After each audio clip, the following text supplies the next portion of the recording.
Naoya Inoue walang nagawa sa naging desisyon nga po ng top CEO boxing promoter na si Bob Arum nang bawian nito ang mga titulong kanyang hinahawakan.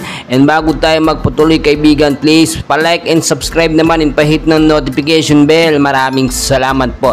Mga kaibigan, hindi naman lingid sa ating kaalaman na matagal nang kinokontak talaga ng Amerika ito si Naoya Inoue ang kampo niya para po lumaban sa bansang Amerika. Pero nakita naman natin kahit ilang imbitasyon pa ang gawin po ng bansang Amerika at ang mga boksingero sa Amerika ay pilit tumatanggi. Ito nga pong kampo ni Inoue, lalaban lamang daw sila sa bansang Amerika kung masusunod ang kanilang gusto na dapat unahin muna sa bansang Japan.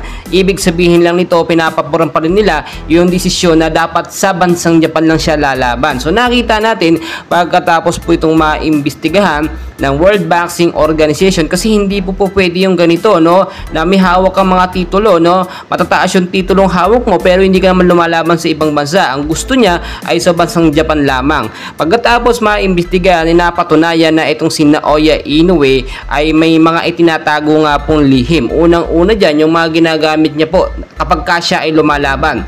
Number 1 yung gloves na kanyang ginagamit, which is noon pa man ay naging very issue na talaga at nakitaan ng bakal o pabigat sa loob. Doon nakalusot naman ito noon, pero ngayon po hindi na pwedeng makalusot pa dahil nga sana sa magiging laban nila ni Luis Nery sa May 6, 2024 sa bansang Japan dapat yan. Pero dahil nga hindi naman pwedeng lumaban si Luis Nery sa bansang Japan dahil ito yung nakatotally ban pa dahil sa pinagbabawal na gamot, choice na naka-corner ngayon ng kampo ni Inoue at napatunayan na talagang may itinatago sila. Number 2 dyan, eto nga po sinasabi natin na anti-doping test. Sigurado kasing babagsak si Inoue kapag tinest po siya ng anti-doping test. Sigurado yan dahil nga po sa itinuturok niya na pain reliever. Yun po kasing sinasabi nila at dahilan na pain reliever lamang ay tinuturok ni Inoue para po mawala yung sakit kapag siya ay lumalaban or nakikipag-sparring sa iba't ibang mga boksingero. Kung titignan po din ninyo ay against na talaga sa rules ng World Boxing Organization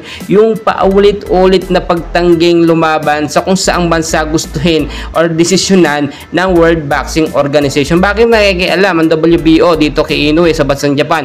Well mga kaibigan, syempre kailangan nila mag-surrender kasi yun po yung nakakataas sa lahat.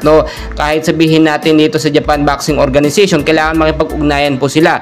So dahil po sa kanyang pangyayari ay talagang sasabihin natin na wala ng karapatan eto si Naoya Inoue sa kanyang mga titulong hinahawakan kung lagi sa bansang Japan lamang siya lalaban. Hindi rin po siya pwedeng tawaging halimaw kung hindi siya lumalaban sa ibang bansa. Samantalang ang ating angas sa Pinas, kasi merong kwadro alas naman, walang problema kahit saang bansa siya lumaban. Ibig sabihin mas magaling at mas qualified pang humawak ng mga titulo itong si Casimero na hawak ni Inoue ngayon kung talagang mapatunayan lamang nito si Inoue ay may mga itinatago. Well mga kaibigan, marami pa tayong kaganapan and please huwag kalimutan mag-like and subscribe.